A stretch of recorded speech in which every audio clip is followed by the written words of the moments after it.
오늘 함께 말씀을 같이 읽도록 하겠습니다. 구약성경 사무엘상 16장 1절부터 13절까지 말씀입니다. 구약성경 사무엘상 16장 1절부터 13절까지 말씀을 제가 읽도록 하겠습니다.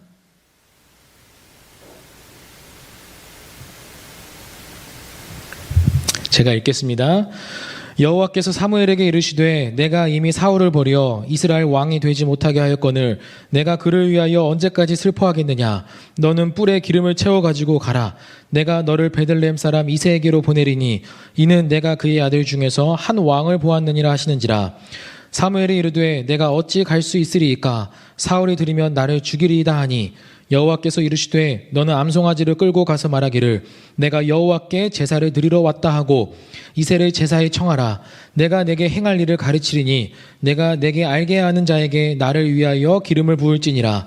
사무엘이 여호와의 말씀대로 행하여 베들레헴에 이르매 성읍 장로들이 떨며 그를 영접하여 이르되 평강을 위하여 오시나이까. 이르되 평강을 위함이니라. 내가 여호와께 제사하러 왔으니 스스로 성결하게 하고 와서 나와 함께 제사하자 하고 이새와 그의 아들들을 성결하게 하고 제사에 청하니라.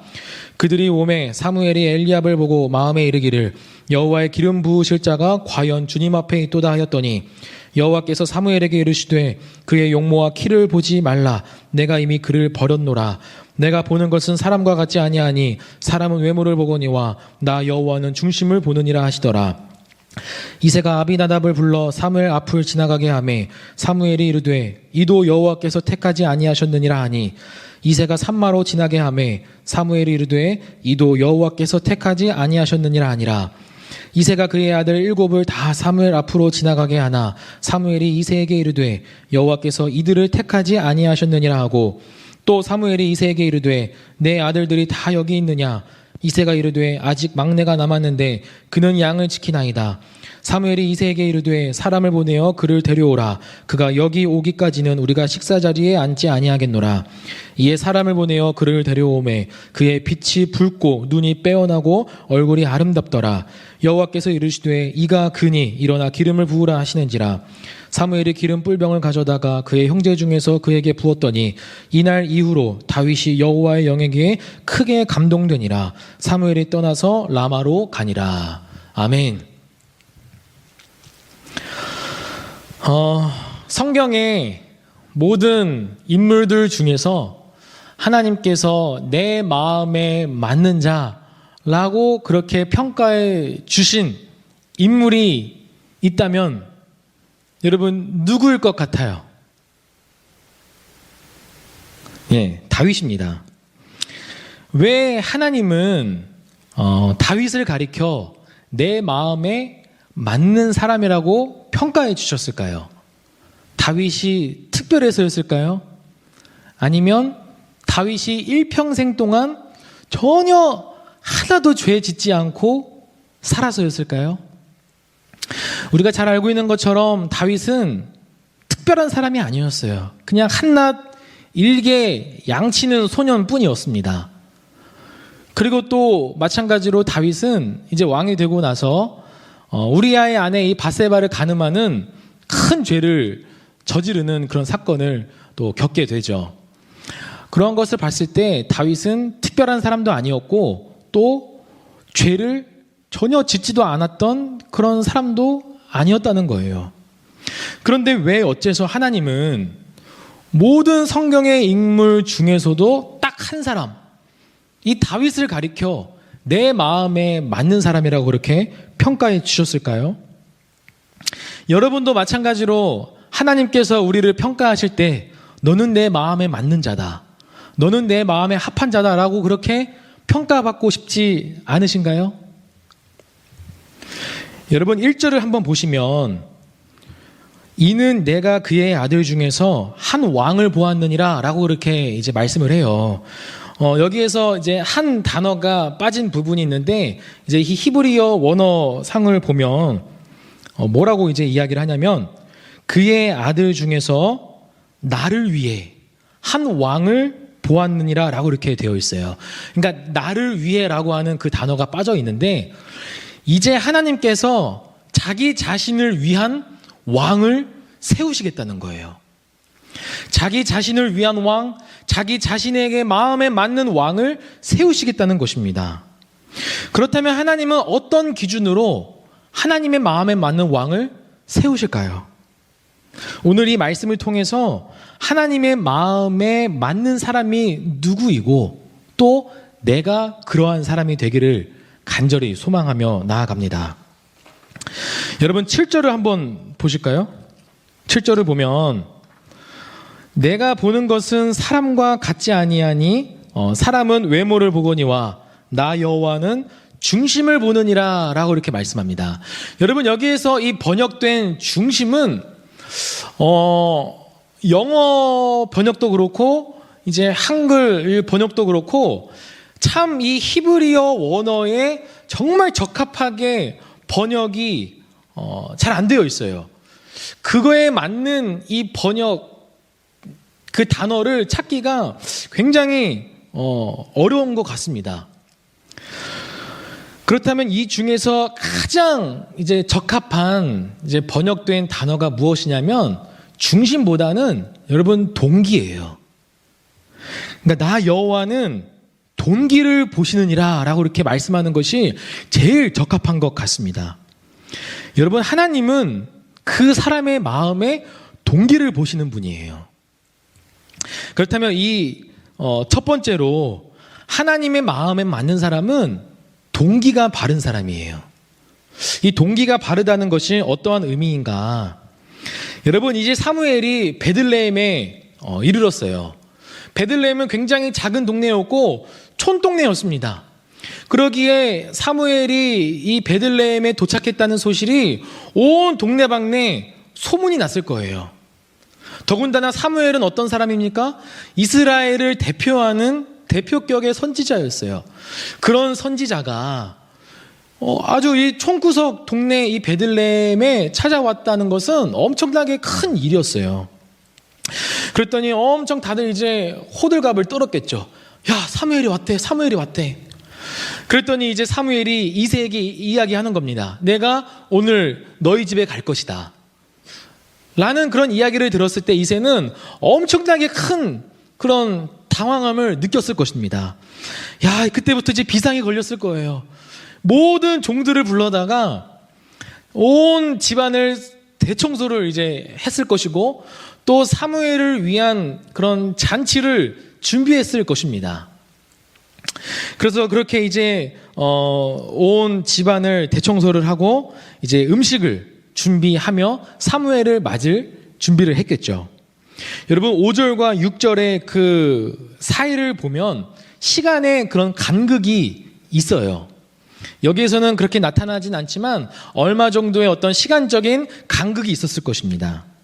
근데 아마 이 시간적인 간극의 이 사이 동안 사무엘과 이새는 어떤 이야기를 주고받았을까요? 아마도 이런 이야기를 주고받았을 것 같아요. 내가 왜 오늘 너희 집에 찾아왔는지, 이제 하나님께서 사울을 버렸고 한 왕을 하나님께서 이제 세울 것인데 그 왕을 너희의 아들들 중에서 한 명을 하나님께서 세울 것이다. 하나님의 마음에 맞는 사람을 너희 아들 중에서 한 명을 세울 것이다. 이제 너희 모든 아들들을 불러 모아라. 그래서 한 명씩 한 명씩 내 앞을 지나가게 해봐라.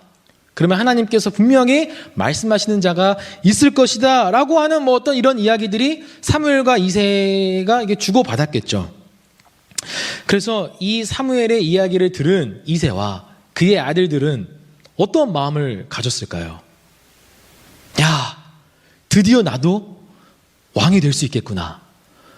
야, 이 시골 동네에 살다가 갑자기 개과천선해서 나도 왕이 될 수 있는 그런 어떤 꿈을 가지고 있었겠죠. 이런 말씀을 보면서 참 그 신데렐라의 그 이야기가 떠올랐어요. 그 구두를 이제 잃어버려서 그 왕자가 이제 구두를 찾으려고 이제 그 신데렐라의 집에 찾아왔는데 그 언니들이 그 신발에 자기 것이라고 막 그렇게 이야기하는 어떤 그런 대목들이 막 생각이 났습니다. 그런 것처럼 이 이새의 아들들도 마찬가지로 내가 왕이 될 수도 있겠구나. 내가 이스라엘의 왕이 될 수도 있겠구나 하는 그런 부푼 그런 마음들이 있었을 것입니다. 그래서 첫째 아들부부터 시작해서 모든 아들들이 사무엘 앞을 다 지나갔어요. 그런데 하나님께서 말씀하시는 것은 내가 그들을 버렸노라. 그의 용모와 키를 보지 말아라. 라고 그렇게 말씀하셨다는 것입니다. 이는 하나님께서 그 아들들의 마음의 불순한 동기를 보고 아셨다는 거예요. 하나님은 절대로 그 불순한 마음의 동기를 갖고 살아가는 사람들을 절대로 쓰지 않으신다는 것입니다. 이전에 사울의 때와 똑같은 그런 전철을 밟지 않으시겠다는 거예요. 이제는 이스라엘의 마음에 맞는 왕이 아니라 하나님의 마음에 맞는 왕을 뽑으시겠다라고 말씀한다는 거예요. 하나님은 분명히 그 사람의 마음의 동기를 아시고 불순한 동기를 가지고 있는 사람들을 절대로 사용하지 않으신다는 것입니다. 여러분, 제가 예전에 한번 제가 군대 이야기를 한 적이 있었어요. 군대 이야기를 하면서 제가 군종병이었음에도 불구하고 교회도 안 나가고 엄청 살았다는 걸 이야기를 한 적이 있었는데, 사실 저는 처음부터 그렇게 막 살진 않았어요. 처음부터 그렇게 군 생활하면서 1, 2등병 때부터 교회도 안 나가고 그냥 막 살진 않았습니다. 어떤 계기가 있었어요. 그 계기가 뭐였냐면, 똑같이 중대 군종병으로 그렇게 잘 살고 있었었는데, 하루는 그 연대 군종 목사님이 저한테 이런 이야기를 하시는 거예요. 지수야, 너는 아직 일병이고 하니까 자기 연대에 속해 있는 연대 군종병이 곧 전역을 한다는 거예요. 그렇기 때문에 그 연대 군종병 후임으로 너가 들어왔으면 좋겠다라고 이야기를 하는 겁니다. 여러분, 연대 군종병은 보직 자체가 그냥 군종병이에요. 그래서 그냥 하루 일과가 늘 교회에서 살고 늘 그냥 그 군종 목사님이랑 함께 지내면서 그냥 그야말로 꿀보직입니다. 꿀보직. 그래서 그 연대 군종 목사님이 저에게 연대 군종병을 제안을 하신 거예요. 콜링을 하신 거예요. 그래서 저는 그 이야기를 듣고 너무 가고 싶었습니다. 지금 제 생활하는 이 군대 생활이 너무나 힘들었거든요. 그래서 저는 너무 연대 군종병을 꼭 가고 싶었어요. 그래서 행여나 그 군종 목사님의 마음이 변치 않을까 싶어서 엄청 열심히 교회에 가서 봉사도 열심히 하고, 또 어떻게든 목사님 앞에 잘 보이려고 이렇게 애를 썼던 것 같아요. 근데 오랜 시간이 지나도 목사님이 언지를 안 하는 거예요. 분명히 연대 군종병이 전역을 분명히 하고도 남을 시간임에도 불구하고 저에게 아무런 말씀을 하지 않으시는 거예요. 그래서 하루는 제가 마음을 먹고 그 군종 목사님께 찾아갔습니다. 목사님, 저번에 말씀하신 그 연대 군종병 어떻게 됐습니까? 그러더니 목사님이 굉장히 난처해하면서 그게 원래 너를 군종 후임병으로 이렇게 하려고 했는데, 연대장님이 자기 연대의 직할 부대에서 연대 군종병을 뽑으라는 거예요. 근데 저는 연대 직할 부대에 있는 사람이 아니었고 다른 그런 부대의 사람이었기 때문에 저는 해당 사항이 안 되는 거였어요. 그러니까 저는 연대 군종병의 꿈이 날아가 버린 거예요. 그때부터 저는 그 군종 목사님의 얼굴을 보기도 싫었어요. 정말 보기도 싫었고 교회도 나가기 싫었습니다. 그래서 그때부터 마음에 완전히 틀어져가지고 완전히 그냥 개차반으로 살았던 그런 계기가 되었던 것 같아요. 지금 생각해 보면 제 동기가 교회에 나가서 봉사하고 또 목사님 말씀에 순종하고 섬겼던 그 동기가 잘못된 동기였던 거예요. 하나님을 사랑하고 하나님을 섬기는 마음으로 교회를 섬겼던 그 동기가 아니라 연대 군종병을 하고 싶어서 어떻게든 그 목사님께 잘 보이려고 교회를 섬기고 목사님을 섬겼던 나의 동기가 굉장히 불순했다라는 것이에요. 여러분께 한번 질문을 드려보고 싶습니다. 여러분의 동기는 어떠합니까? 여러분의 동기가 어떠한지 잘 점검하시기를 바라요.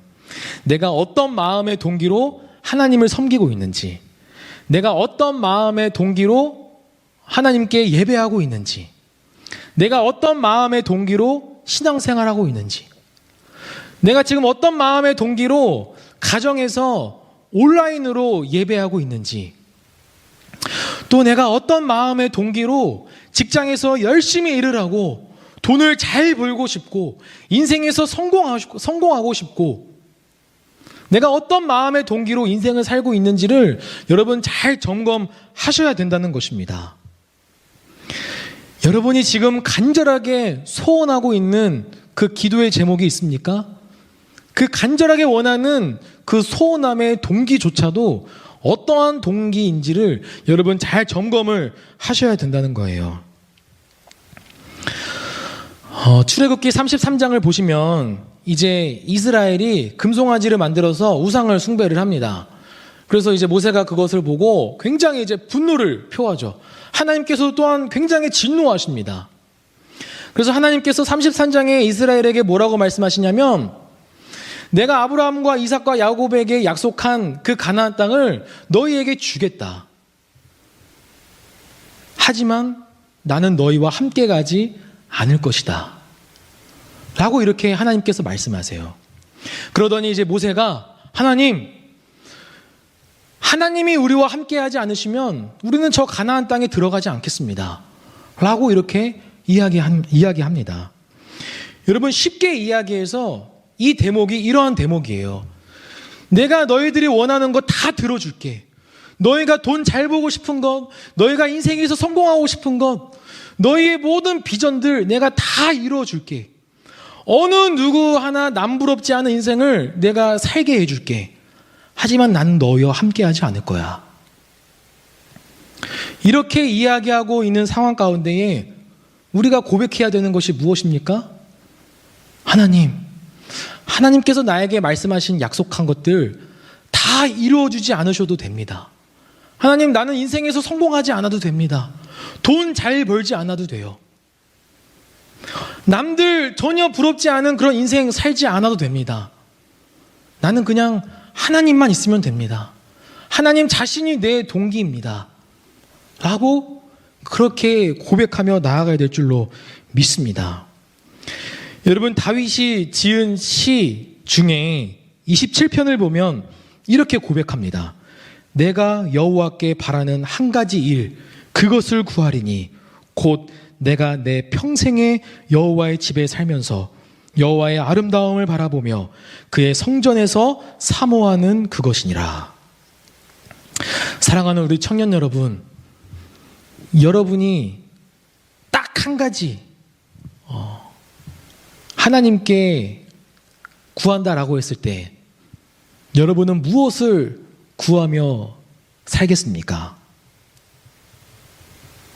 다윗은 하나님 자신을 구했어요. 하나님의 아름다움을 바라보며 늘 성전에서 살아가는 그것을 구했습니다.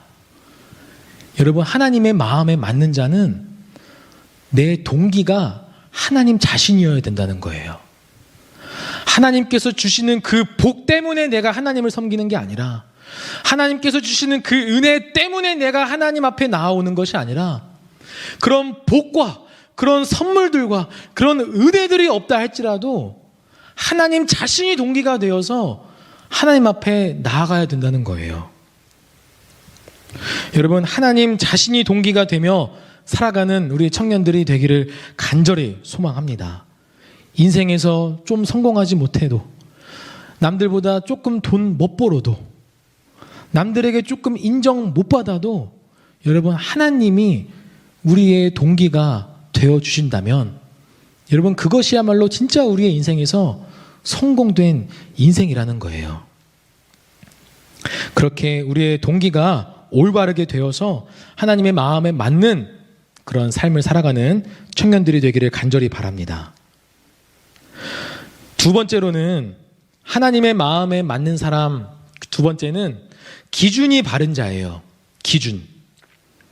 여러분, 기준이 바르다는 이 의미는 무엇이냐면 먼저 사울을 보시면 사울의 기준은 늘 하나님이 아니었어요. 늘 사람이었습니다. 사람의 기준이 되어 살아가는 인생이 사울과 같은 그런 인생이었어요. 바로 직전에 이제 15장을 보면 하나님께서 사울에게 아말렉에 있는 모든 남녀노소 가축들을 다 싸그레 진멸하라고 말씀하셨어요. 그런데 사울은 진멸하지 않았습니다.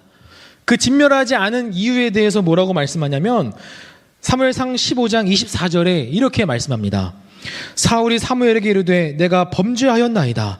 내가 여호와의 명령과 당신의 말씀을 어긴 것은 내가 백성을 두려워하여 그들의 말을 청종하였음이니이다. 사울은 하나님의 말씀을 두려워하기보다 더 사람의 말을 두려워했던 사람이었어요. 또 더 나아가서 이후에 사울이 이야기한 거에 대해서 정말 더 놀랍기 그지가 없는데 이 정도 상황이 되었으면 사울은 바짝 엎드려서 하나님 잘못했습니다. 하나님 용서해 주세요. 이렇게 회개로 나아가는 것이 마땅한데 그는 그러지 않았다는 거예요. 뭐라고 이야기를 했냐면 15장 30절에 이렇게 이야기합니다.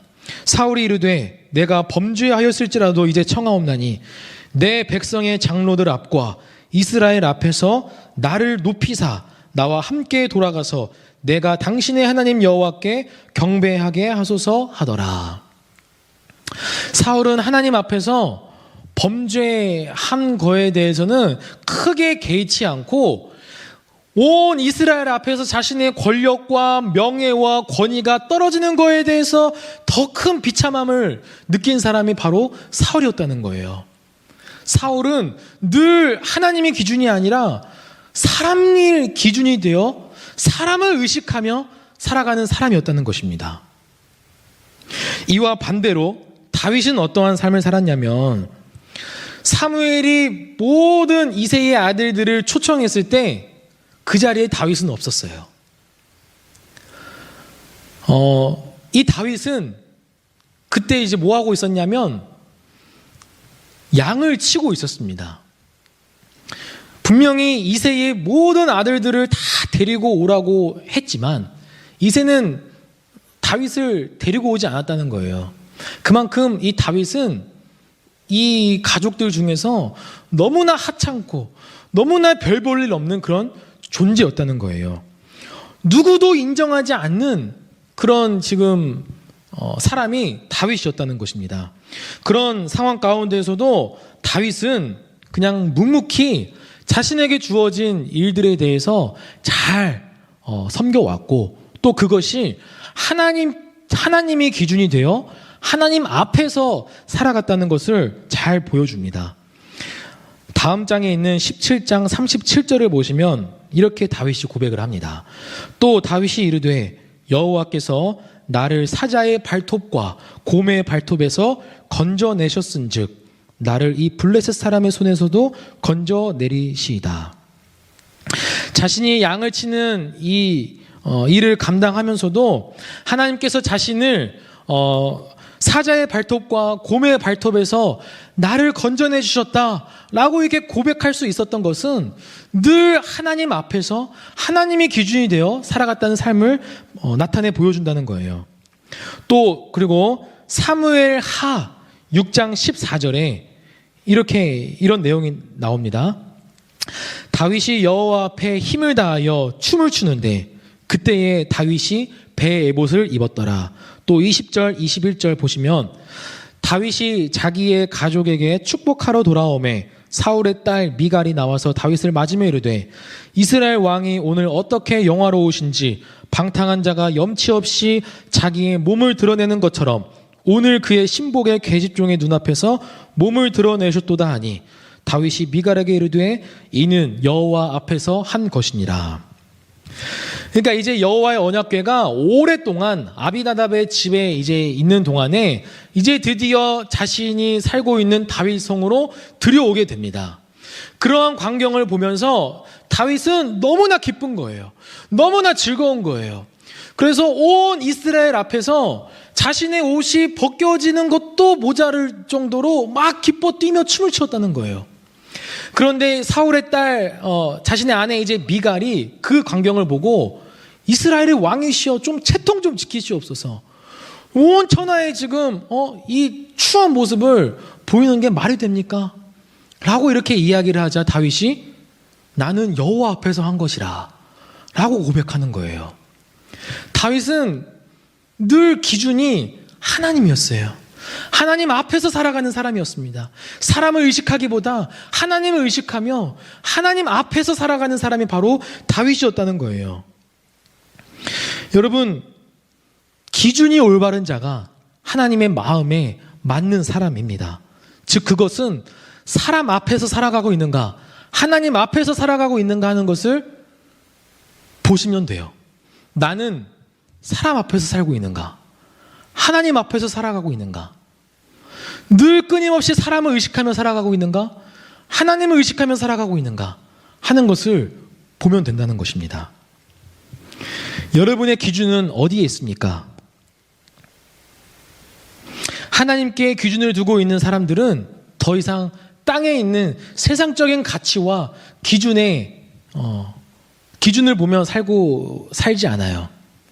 하나님께 기준을 두는 사람들은 하늘에 있는 신령한 것, 즉 예수님을 바라보며 살게 된다는 것입니다. 히브리서 말씀에 예수를 바라보자, 예수님을 바라보는 삶이야말로 하나님의 마음에 맞는 사람이라는 것입니다. 땅에 있는 세상적인 가치와 기준을 바라보며 늘 상황과 환경을 의식하고 사람을 의식하며 살아가는 사람들은 걱정과 근심과 두려움과 좌절과 낭망밖에 없어요.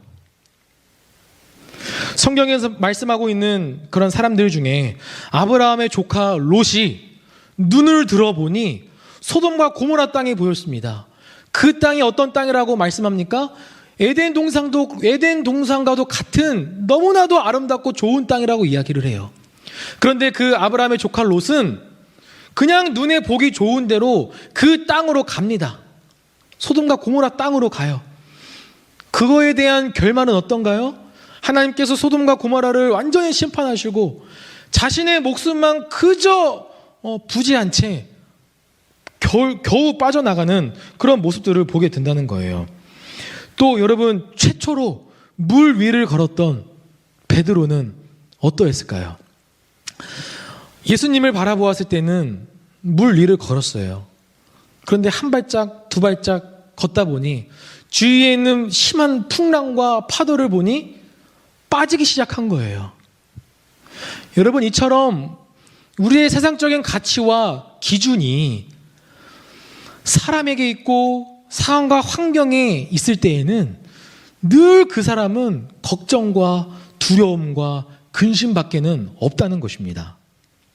하지만 반대로 우리의 영적인 눈을 들어 하늘에 있는 신령한 것, 즉 예수 그리스도를 바라보며 살아가는 사람들에게는 더 이상 상황과 환경에 좌지우지 되지 않아요. 예수님을 바라보며 살아가는 사람들은 믿음으로 인내하며 소망함을 가지며 살 수 있게 된다는 것입니다. 대표적으로 하박국 선지자는 이렇게 고백을 해요. 외양간에 송아지가 없고 무화과 나무에 열매가 없고 밭에 소출이 없다 할지라도 나는 여호와 하나님으로 말미암아 기뻐하리로다, 즐거워하리로다.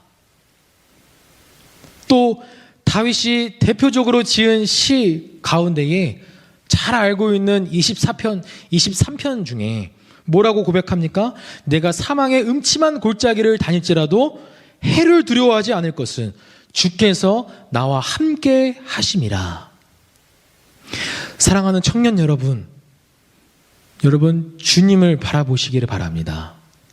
지금 우리가 너무나 힘들고 어려운 그런 상황들을 겪고 있지만 그런 상황들 가운데에서 사람을 바라보고 상황과 환경을 바라보면 낙담할 수밖에 없어요. 걱정할 수밖에 없습니다. 근심할 수밖에 없어요. 더군다나 이 코로나 때문에 코로나만 바라보면 어떻게 해야 되나? 아무것도 하지 못하게 됩니다. 여러분, 오늘 또 확진자를 보니까 1000명대가 넘어갔어요. 그거를 보면 볼수록 걱정밖에는 안 되는 거예요. 근심밖에는 안 되는 거예요. 두려움밖에는 안 되는 거예요. 여러분, 저는 제가 막 믿음이 좋은 것을 제가 이야기하려고 하는 게 아니라 저는 코로나에 대해서 굉장히 자유로운 것 같아요. 정말로. 정말 자유롭습니다. 진짜 맘 같아서는 진짜 막 수련회도 하고 싶고 막 리더 MT도 다녀오고 싶고 막 그렇게 하고 싶어요. 개인적인 마음 같아서는. 정말 코로나가 어찌 할지 않을 것만 같은 그냥 그런 생각이 드는 거예요.